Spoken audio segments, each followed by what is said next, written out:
The greatness of a community is most accurately measured by the compassionate actions of its leaders and volunteers.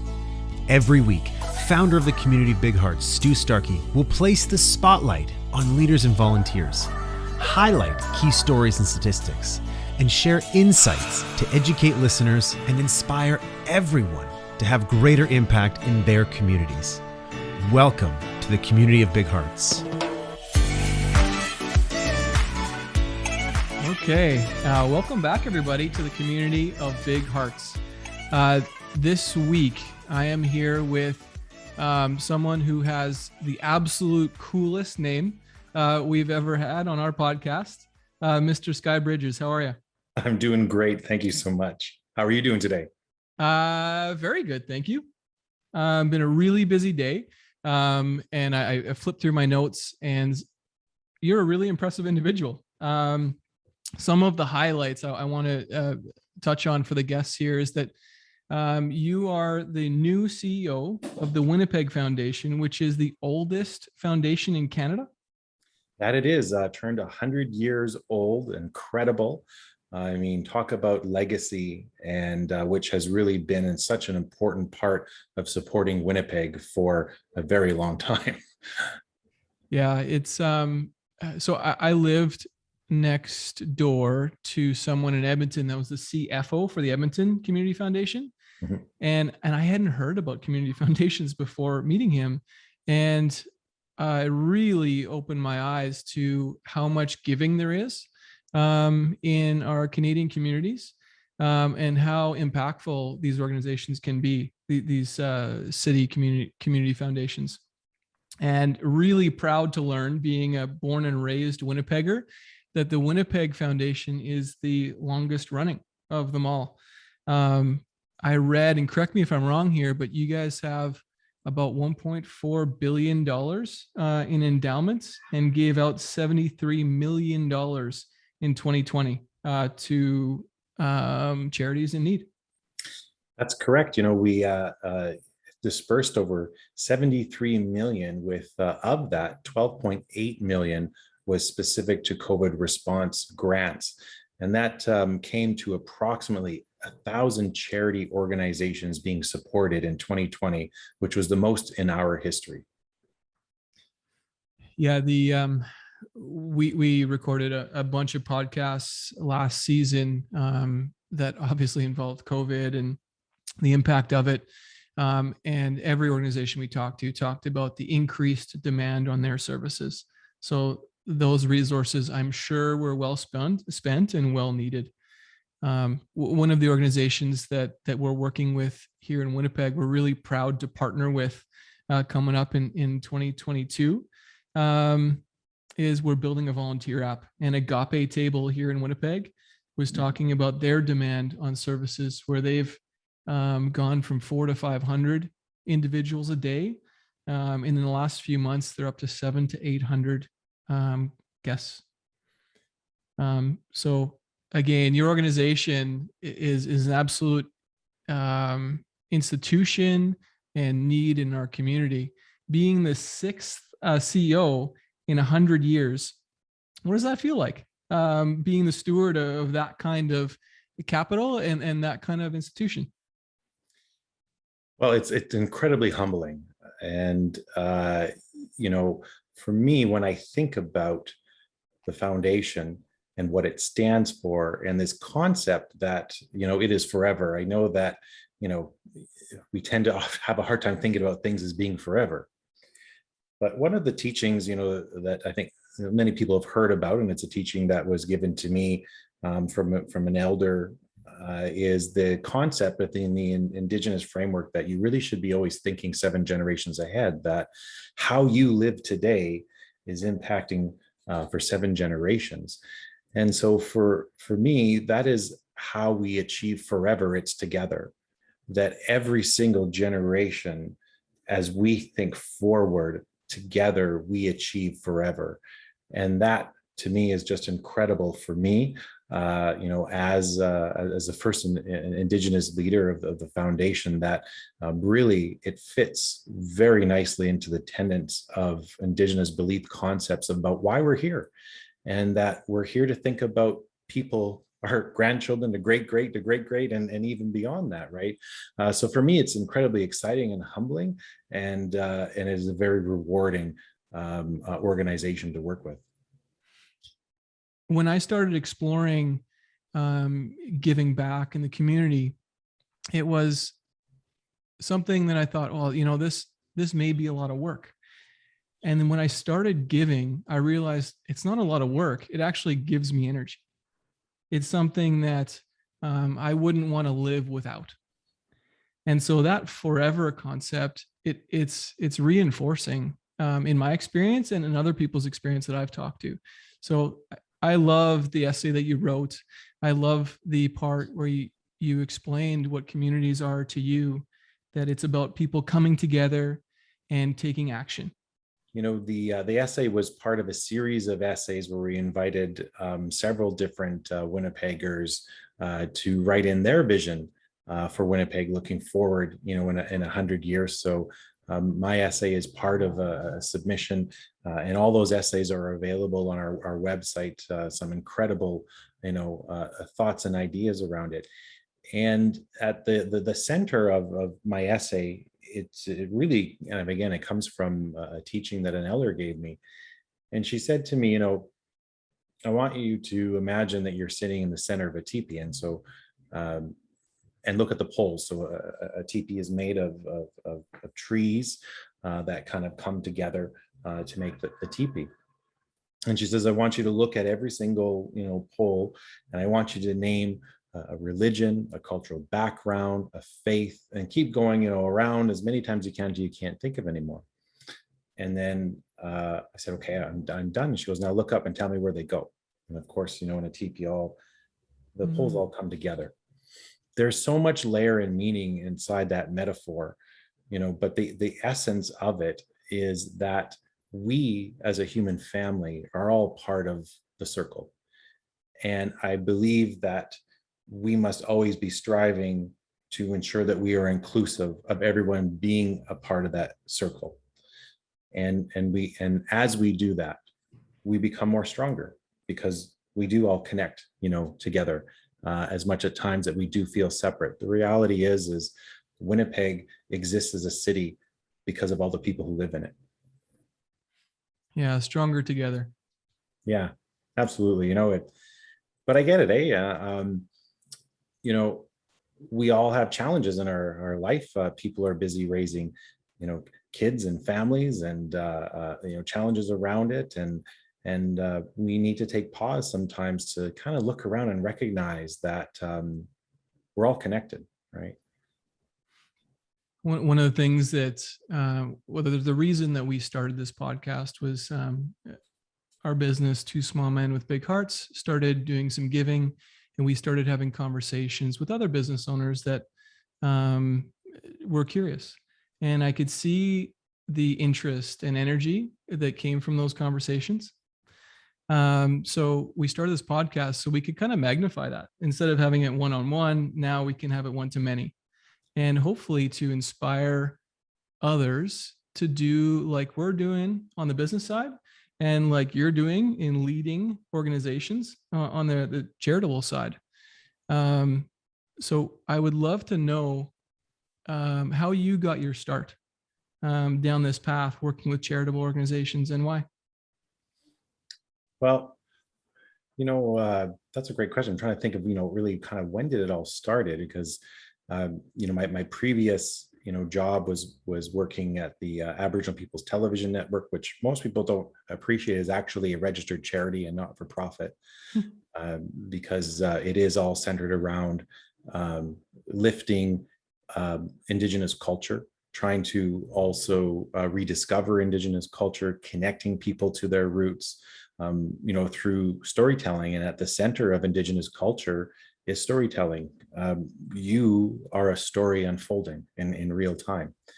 And, I would say even kind of before that, when I was younger, I'm trying to think of the very first place that I volunteered at. I believe I was 16 years old, and I was volunteering at a retirement seniors home. And I would go in and help them out. And that was in Stonewall. I can't remember the name of the place, but I went in there on Sundays and would volunteer and kind of help out.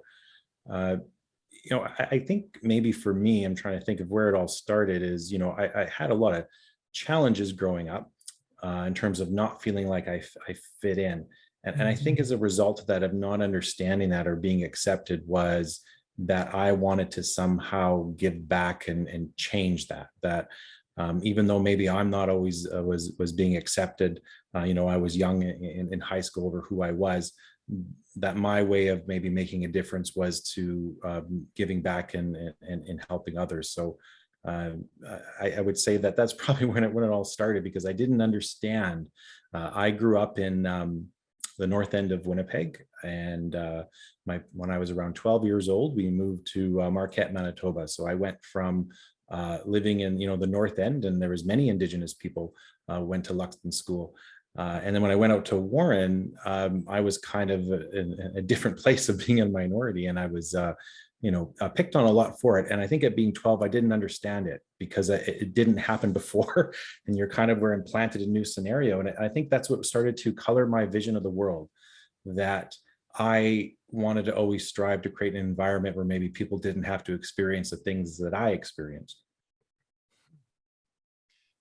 That's really interesting. I'm reflecting back and tying that to some of my own experiences with losing my vision and not fitting in certain situations. And I really, after experiencing that, I didn't want others to feel that way, and knew that all it took was a bit of a community and conversation to let people know what I wanted.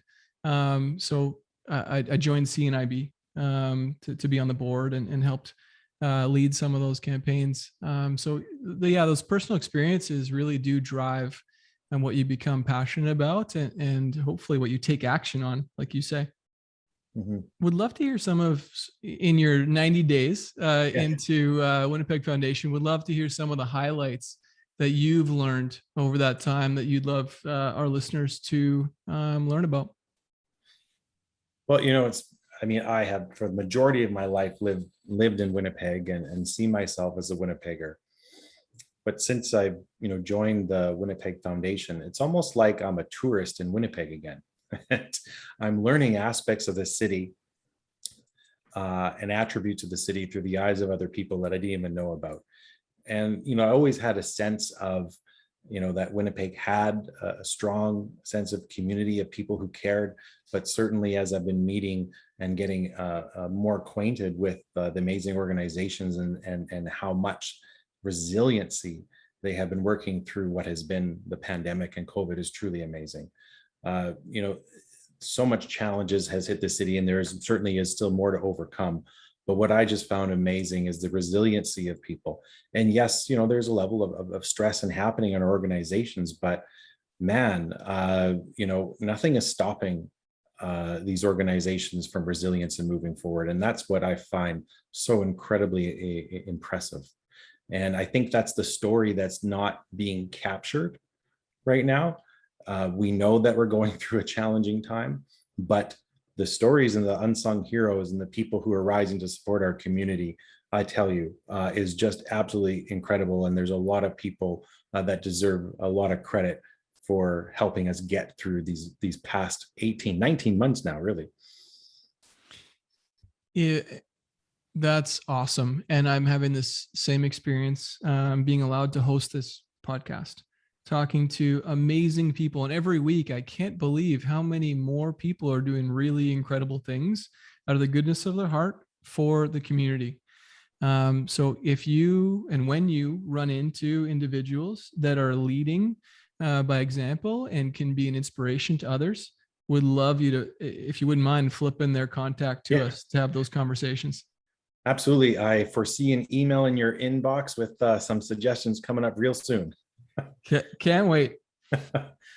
What are some of the obstacles and bottlenecks that you see for your organization that you guys are working with?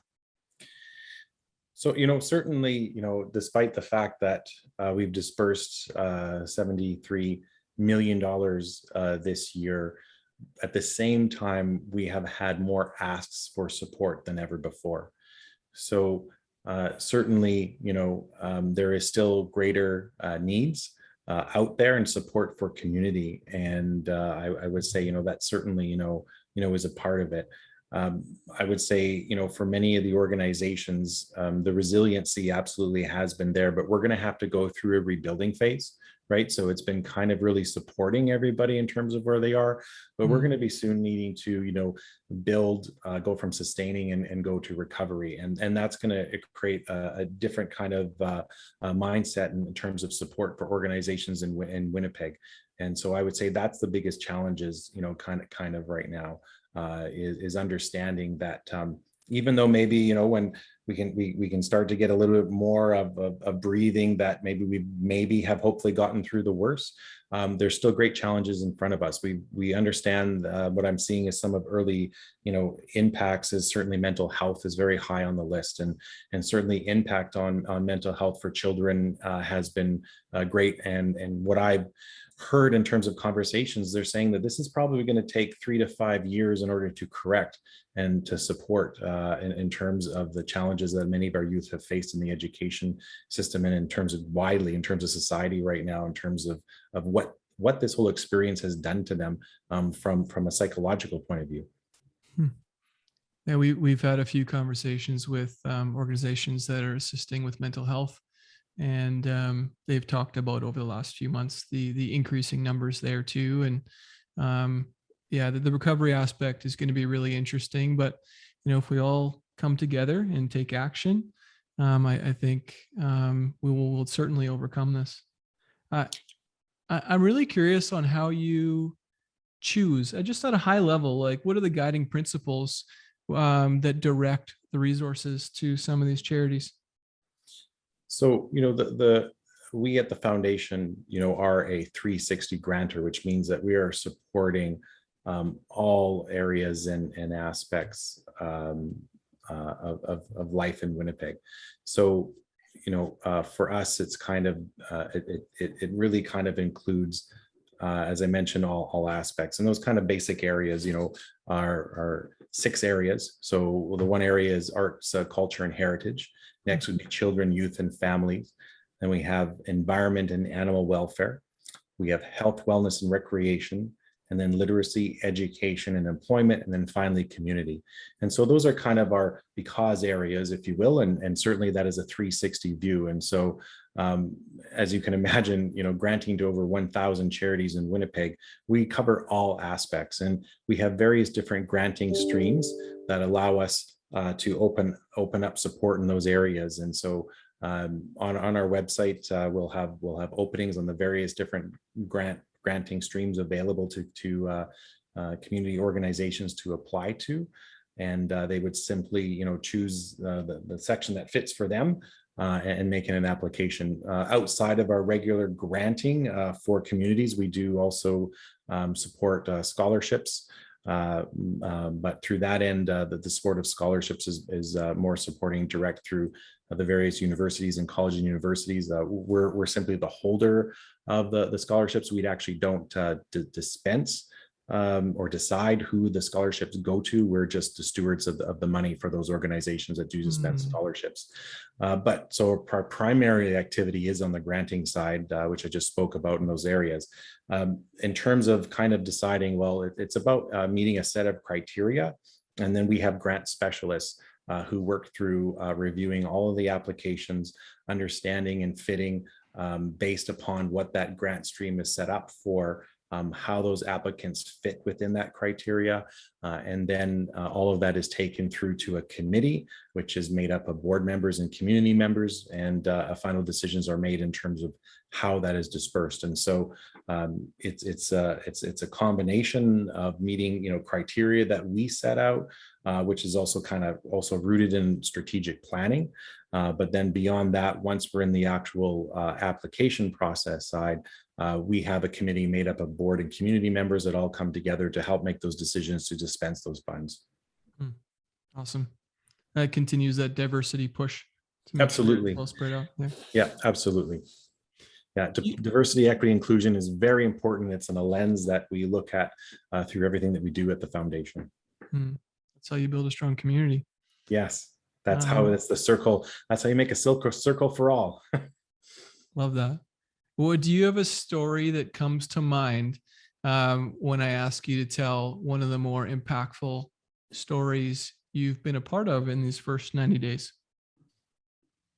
Well, I have only kind of just begun in the first 90 days and absorbing all of the amazing things that the organization has been doing. But some of the things that come to my mind that was quite impactful is at the Forks, we were involved in the Gathering Place, which is a project which they renovated lands at the Forks there at South Point. So if you're at the Forks, that would be the area where you kind of walk over that bridge that takes you across the Assiniboine River to that little point of land that's kind of in between where the two rivers meet in Main Street. Mm-hmm. So across that bridge there is the area called South Point, and there was a place called the Gathering Place, and it is to provide a quiet place to meet away. And it features an Indigenous lodge, and it is incredible space. There's just a huge amount of effort that went into landscaping this place to put this in, and it's a traditional, long-standing longhouse, and it'll be a public place where we can have ceremonies, where there will be a celebration. And it is just really an incredible place that will invite Indigenous people and non-Indigenous people to gather together and learn more about Indigenous culture to celebrate. I mean, traditionally, the Forks, of course, has been a gathering place for thousands of years for Indigenous people. And so this is really reconciliation in action. And for me, I'm incredibly, touched now. Now, this project has been I would say a couple of years in the making. It took quite a while to renovate the space, and they just completed it this past June. And so, of course, the foundation has been working and supporting this project long before I came along. But I was fortunate enough to, be in place in terms of seeing the completion of it. And I encourage everyone to go in there. It is a public space, and it is incredible to see. I'll be certainly checking that out very soon. Sky, do you have, or what are your big audacious goals over in the coming years as leader of Winnipeg Community Foundation? Well, everything for me is kind of rooted in process. I think that everyone would probably agree with me in saying that the community or Winnipeg is somewhat not the same community it was 2 years ago compared to now. There's new challenges that are now facing our community. And so coming up for this next fiscal year for us, because our fiscal ends and it restarts through into October, we will be starting the processes of doing vital signs. So vital signs is our approach to researching where the community is, where the needs are, where the challenges are, where the opportunities are. So we're going to be doing a new vital signs research project. And based upon that, we're going to get a really clear understanding of where the needs are for Winnipeg and how Winnipeggers see themselves right now. Based upon that research, we'll be able to form a brand new strategic plan. So for me, that is absolutely most important. And this research, of course, is going to be evidence-based, inclusive, making sure we cover all of the important aspects of the population of Winnipeg, because that is what's going to drive the next strategic plan, and for us to understand how we can support a Winnipeg where life can flourish for all. So for me, that's the biggest thing, right? Everything is always rooted in process, research, evidence-based, and then from there being able to design a strategic plan that will further support Winnipeg, which has always been the tradition of the Winnipeg Foundation, right? It's, our approach is through listening and understanding, and that is achieved kind of through conversations, yes, but also through research to make sure that it's an evidence-based approach. Very well said. How can our community help you and the Winnipeg Foundation? Well, I would say the best way to help the foundation is to help where you think the help is needed most. For us, to me, we want to continue to have a city where we're rooted in giving, and no matter where that giving may be, it may be the Winnipeg Foundation and it may be others, but I think what would help us most is for people to decide, what matters most to them. What are they passionate about that they're seeing that there is a need? And maybe that's providing a donation to an organization. Maybe it's volunteering. Maybe it's even just simply having conversation with friends and families over, what you're concerned about, right? I think that all of those actions added together, if everyone participated in one way or another, one of those three ways, you'd be helping Winnipeg, which essentially is what the Winnipeg Foundation wants to do. It wants to help build a better Winnipeg. That's awesome. Sky, I told you at the beginning of our interview here, we were going to ask you our wrap-up question, which is, what is the kindest thing anyone has ever done for you? So I'm going to share a story with you, and to give it a little bit of context. When I was very young, I was diagnosed with depression and struggled throughout the young years of my life and to the early adult years of my life. And so I was going through a period of depression when I was young. And on a particular night, I remember, when I would have a depression, I would call it kind of storming moments, right? You just can't shake the thinking and the thought processes in your mind. And so it was late at night, and I decided to go for a walk to try to clear my mind. And I just had this moment where I just sat down on the street on the side in Winnipeg downtown and started crying. And then this man comes up to me and says, "Excuse me, can I help you?" And I look up, and it was a fellow who was living on the street. And I had this instant reaction of, "Help me out. I mean, how can I help you?" And he goes, "Why do you say that?" And I guess I just feel like I should. And he said, "Is it because, I'm homeless?" And I said, "Well, I guess." And I said, and I was just caught in this moment, right? I was upset, I'm crying. And then he just said to me, he goes, "I want you, are you willing to walk and talk with me? I want to hear, what your challenges are and what you're upset about." And so I walked around with this beautiful soul for about, it was well over an hour. And he listened to me and we chatted. And I also learned more about him. And, there's this term called unconscious bias that we talk about. And he really uncovered unconscious bias for me, this idea that, when people do need help, that there isn't still something that they can give back. And that's what he taught me in terms of kindness. He really, made me open my eyes to have a bigger consciousness and understanding about the world around me. But also, he was a stranger who happened to be homeless, who was a friend at a time when I was in need. And that to me was probably the greatest gift and experience that this world has ever given to me. And I hold that dearly as a reminder about how we truly are all connected. And that when we see people, to try to see them as people and not the situation that they're in. Such a powerful message. Everyone's got something to give. Sky, this was an amazing talk. You're a leader of an incredible organization. And I hope that everyone learns to follow their passion and take some action in their community. So thank you so much for your time. Well, I want to thank you for this great conversation, and thank you for what you are doing. It is making a huge impact. And I just thank you for your passion and for following through on that passion. It is truly making a difference. And I've thoroughly enjoyed this conversation with you today. Likewise, we're just getting started. Very good.